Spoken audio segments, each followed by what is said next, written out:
Diane in Denmark here, rah rah rah, happy Tuesday morning, I hope you're fine and well. I'm going to be doing a chat time today, question and answer session, so get ready for that. It is Tuesday morning. I have just been down for my sea swim with my besties Vibeke and Helena. I'll put some pictures here.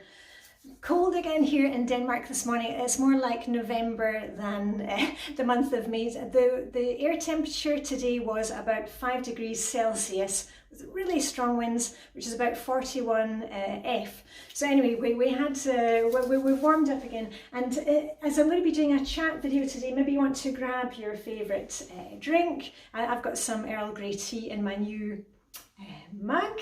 And also I should just mention it is Tuesday, which is Plan and Play Day in Flylady land. Remember, just set your timer for 5 or 10 minutes, look at what's coming ahead so you're not kind of knocked over by the information when it suddenly turns up in your doorstep. You're just going to feel more in charge by knowing what's coming up. I like to plan my menus on a Tuesday. I've now started adding more things to my blog, which is dianedenmark.com, and my menu plans will be on there. I've already put a few up. So anyway, Tuesday, let's get into our question and answer session. If you have any questions, I try and answer as much as I can on YouTube and Instagram, but please make sure that you ask it in a public forum. For my own security and safety, and just for my own boundaries, I cannot reply to direct messages, private messages. But if you've got a question, you know, put it in a public forum and I'll try and answer it. Remember, I'm just a one-man show here, so I really need to set boundaries with my time, and I can't do kind of one-on-ones with people.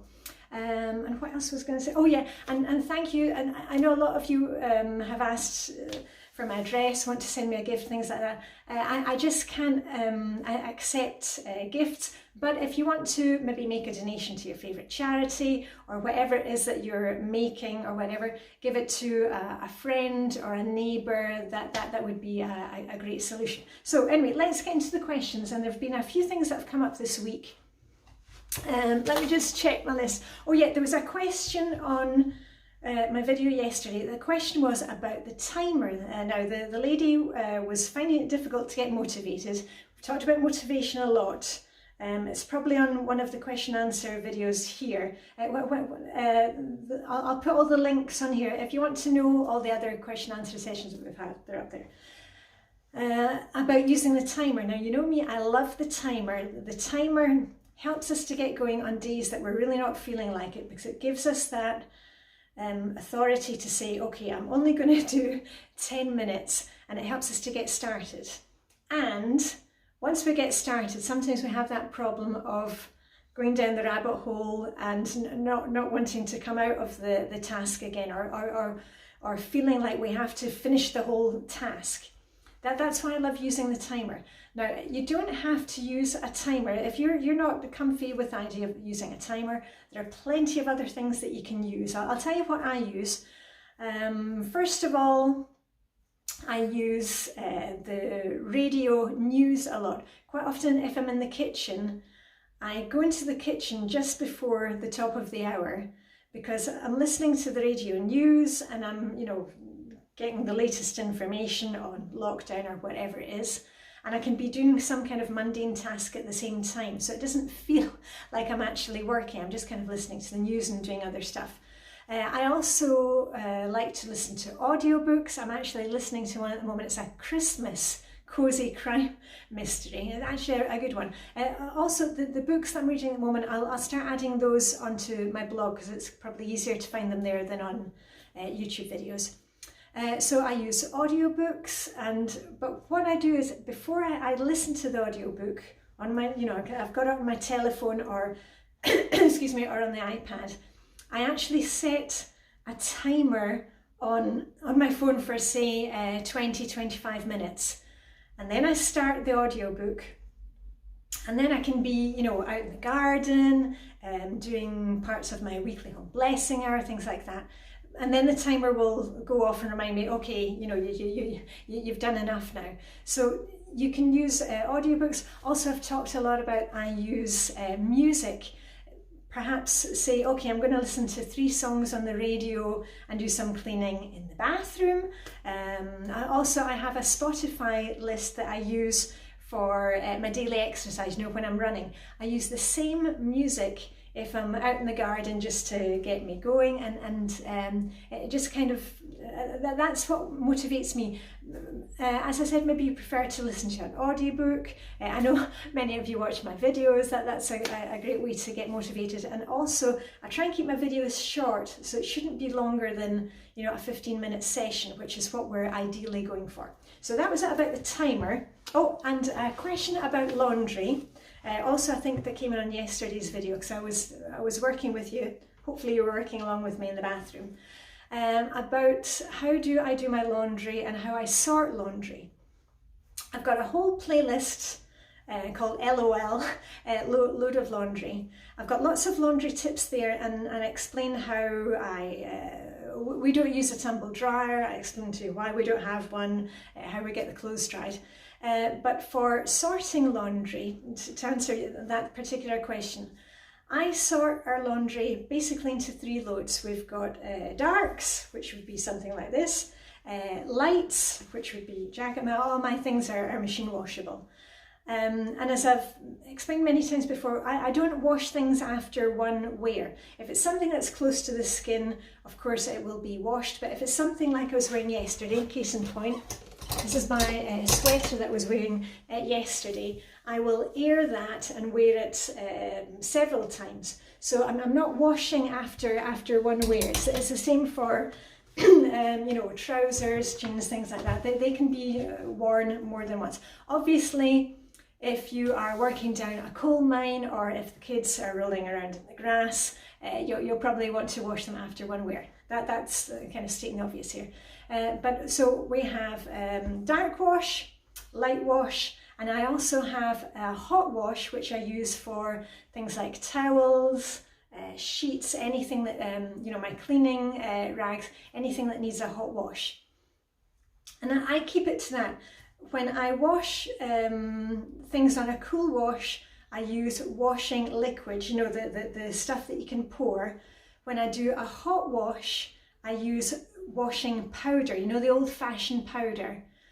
I find that keeps my machine clean, because the powder is kind of gritty, and I'm washing at a really high temperature, and that's what will stop you getting the build-up of mold in your sheen, or your clothes smelling a bit weird when they come out.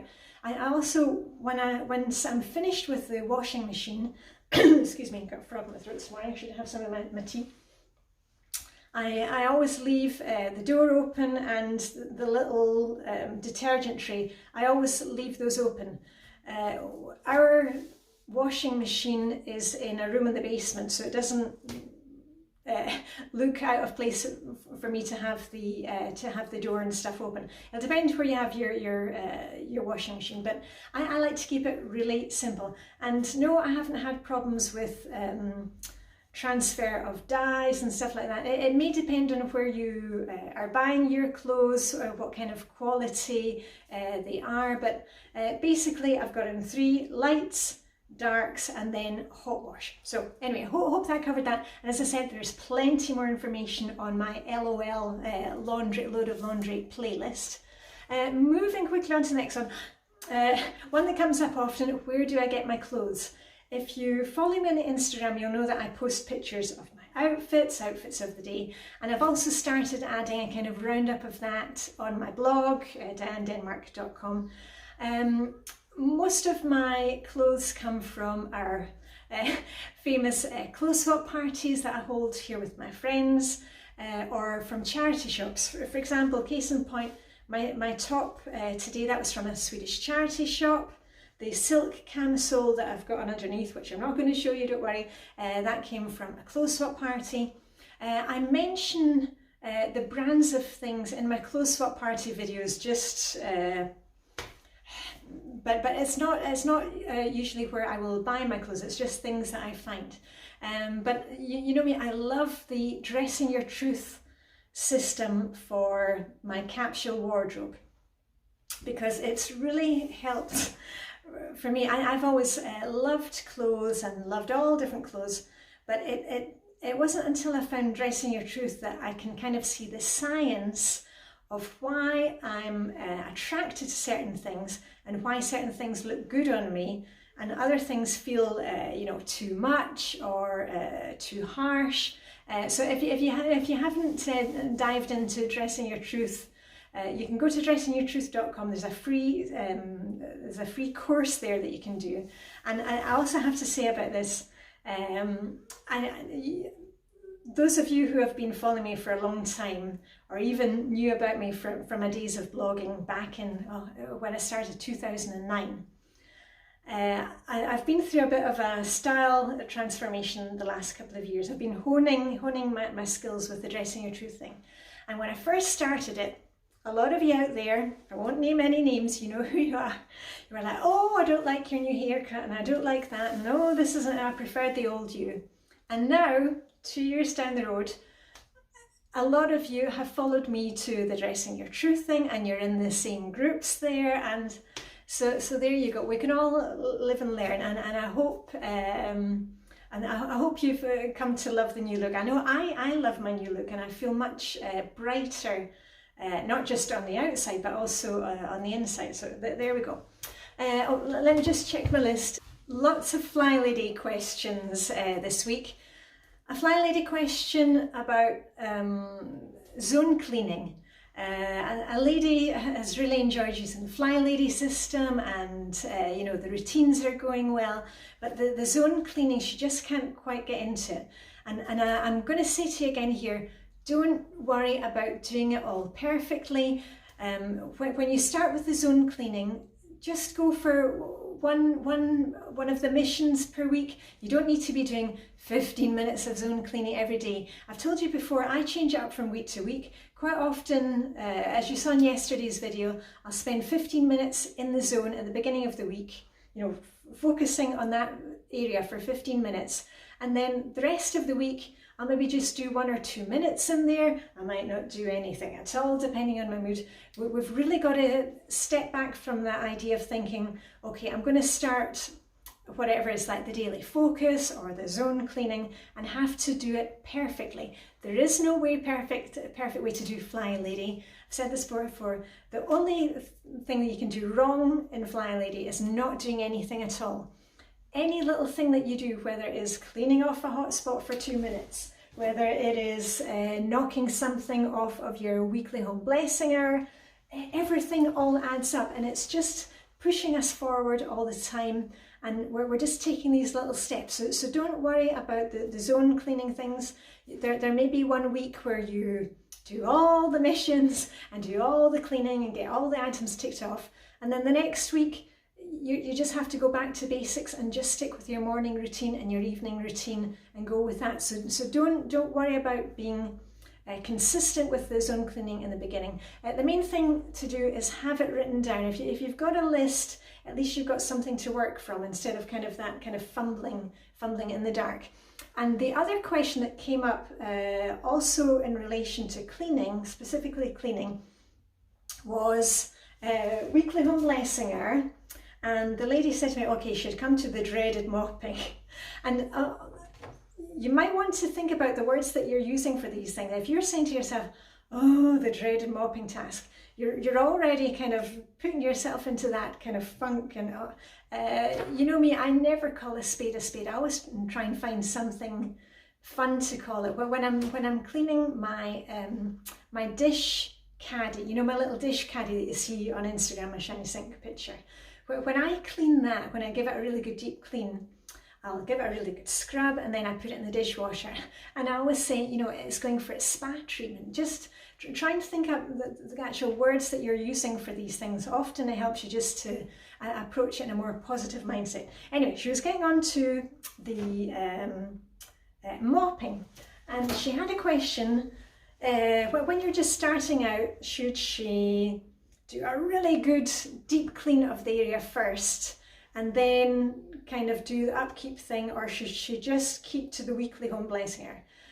My advice would be, because I've been around the block with Flylady since 2006, you may be tempted to do that, get stuck into one area, but actually looking back, it's been much more helpful to me just to say, I'm just going to do the 10 minutes, 10 minutes of vacuuming and then 10 minutes of mopping, because once we're actually into it, the next time you take a wee bit more and a wee bit more and a wee bit more.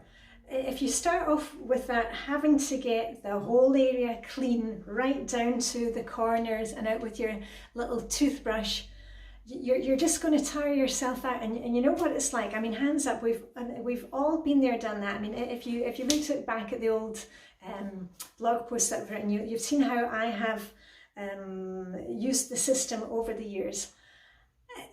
When I first started out with Flylady, I don't think I had ever mopped my kitchen floor weekly. I mean, that would be like something I would do like every 6 months.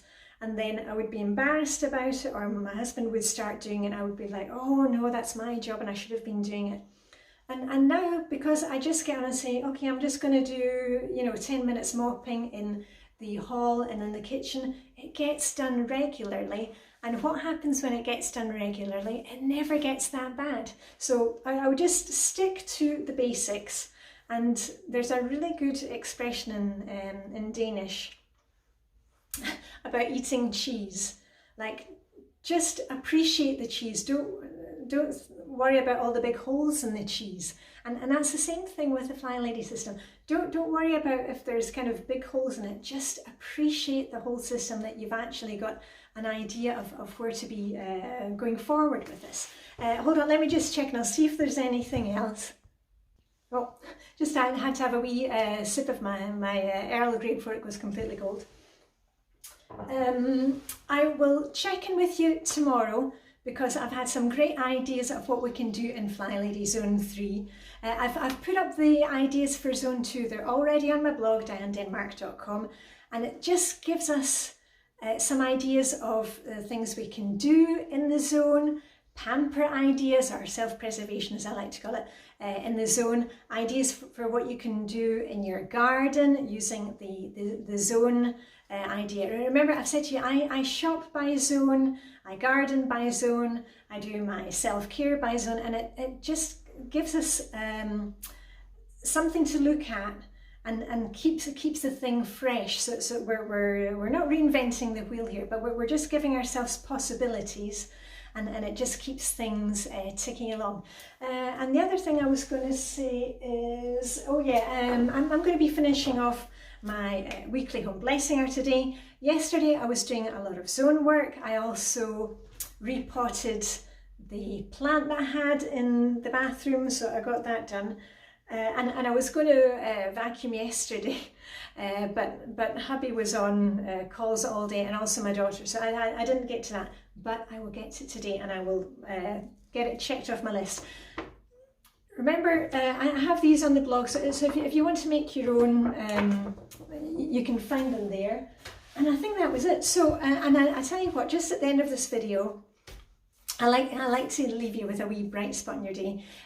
A picture from our window bird feeder this morning, and if you follow me on Instagram, you'll know that our bird feeder is now excuse me, a squirrel feeder, and I see our wee red garden squirrels in there every day. So part of my morning routine is getting my own breakfast, getting dressed to shoes, and enjoying watching the squirrels at our bird feeder. So anyway, I shall run the bird feeder, and on that note, all I've got left to say to you is live long and prosper. May the Danish hygge be with you, and I shall see you soon, and I'll give you a wee rah-rah before you see the squirrels. Okay, rah, rah, rah.